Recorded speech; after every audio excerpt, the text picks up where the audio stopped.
శ్రీ పొట్టి శ్రీరాములు 124వ జయంతి వేడుకల సందర్భంగా ఉమ్మడి నెల్లూరు జిల్లా నాయుడుపేటలో ఆయన విగ్రహానికి పూలమాలలు వేసి నివాళులర్పించారు. ఈ సందర్భంగా ఆర్యవైశ్య నాయకులు మాట్లాడుతూ, నిజాయితీగా సంకల్పమే ఆయుధంగా భాష కోసం, జాతి కోసం, మన తెలుగు వారి కోసం, తెలుగు జాతి కోసం ప్రాణాలు అర్పించిన మహనీయుడు పొట్టి శ్రీరాములని, ఆర్యవైశ్య సంఘం కోసమే కాకుండా కోట్ల ఆంధ్ర ప్రజల కోసం తన ప్రాణాలను త్యాగం చేసిన వారు శ్రీ పొట్టి శ్రీరాములు గారని వారు పేర్కొన్నారు. ఈ కార్యక్రమానికి ఆర్యవైశ్య రాష్ట్ర కార్యదర్శి కనమర్లపూడి సురేష్, తిరుపతి జిల్లా రూరల్ అధ్యక్షుడు గూడూరు కిషోర్, నాయుడుపేట ఆర్యవైశ్య సంఘం అధ్యక్షులు కోట వెంకటేశ్వర్లు, మల్లికార్జున్, మెంటా కృష్ణారావు, కిరణ్, మధు, చంద్రశేఖర్, సుబ్బారావు, సతీష్ తదితరులు పాల్గొన్నారు.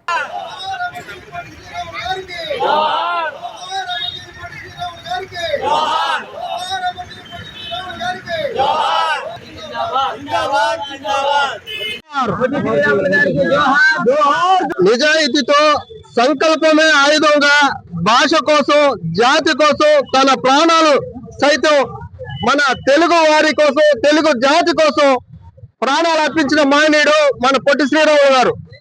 మన మాదిరిగాను 10 మంది రావాలా, 15 మంది రావాలా, 20 మంది రావాలా అని చెప్పి గ్రూపులుగానో వస్తేనే చేయాలనే ఉద్దేశంతో కాకుండా ఒక్కడే మహానుభావుడు, మహనీయుడు తనకై తనుగా తన సొంత సంకల్పంతో మనకి తెలుగు రాష్ట్రాన్ని ఏర్పరచాలని దీక్షను మొదలుపెట్టి తన ప్రాణ త్యాగాన్ని ఇచ్చినవాడు మన పొట్టి శ్రీరాములు గారు.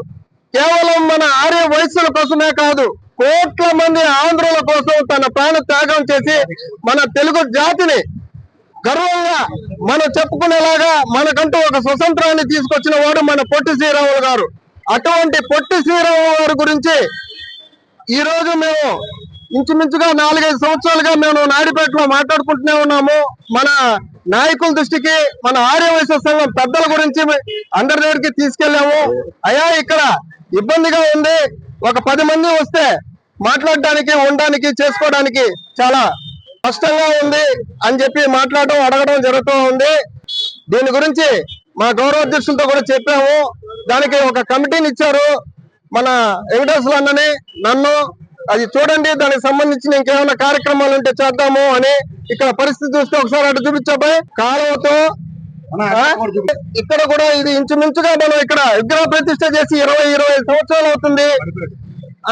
దీనికి సరిగ్గా మనం ఒక 10 మందిని శిథిలావస్థలోకి వచ్చింది. దీన్ని మళ్ళీ పునరుద్ధరించుకోవాలనే ఉద్దేశంతో మేము మా పెద్దలతో కూడా మాట్లాడడం జరిగింది. ఈ రోజు పుట్టినరోజు శుభాకాంక్షలు తెలుపుకుంటూ మా అమరవీరుడు పొట్టి శ్రీరాములు గుడి దగ్గరికి వచ్చాము. ఇదే విధంగా ఇంచుమించుగా ప్రతిసారి వస్తున్నాం, ఇక్కడితో మాట్లాడి ఇక్కడితో వదిలేస్తున్నాం.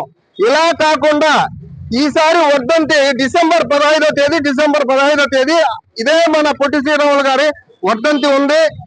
8 నెలల టైం ఉంది. 6 నెలల లోపల మా నాయకులు గాని, మా ఆర్యవైశ్య సంఘం గాని, మన పెద్దలు గాని చేసి పెట్టాలని కోరుకుంటున్నాము. 6 నెలల తర్వాత ఒకవేళ చేయలేకపోతే ఆయన ఒక్కడే నిలబడి, ఒక్కడే తన సంస్కృతితో మన తెలుగు జాతిని ఎలా అయితే తీసుకొచ్చాడో అలాగే మేము ఒక్కరమే ముందుండి మా సొంత ఖర్చులతో మేము స్వతహాగా పని మొదలుపెట్టి డిసెంబర్ 15 కంతా ఇది పూర్తి చేయాలని సంకల్పంతో ఈ ప్రెస్ మీట్ జరుగుతుంది. ఆయన త్యాగాన్ని గుర్తు చేసుకుంటూ ఆయన చేసినటువంటి సేవలు రాష్ట్రానికి, తెలుగు వారికి, కోట్లాది మంది ఈ పొద్దు సంతోషంగా హాయిగా జీవిస్తున్నారంటే ఆయన ఒక్క ప్రాణ త్యాగమే అని చెప్పేసి మనం అంతా ఆర్యవైశ్యులు అందరం కూడా చాలా చెప్పుకోదగ్గ విషయము. ఈ రోజు ఈ 126వ జయంతి చాలా మా ఆర్యవైశ్యులు నాయుడుపేట వారు చాలా గ్రాండ్ గా, చక్కగా జరపడం చాలా అభినందించాల్సిన విషయంగా భావిస్తూ ఈ రోజు ఇట్లాంటి ఆయన గారి జన్మదిన వేడుకలు ఇంకా రాను గొప్పగా జరుపుకోవాలని ఆశిస్తూ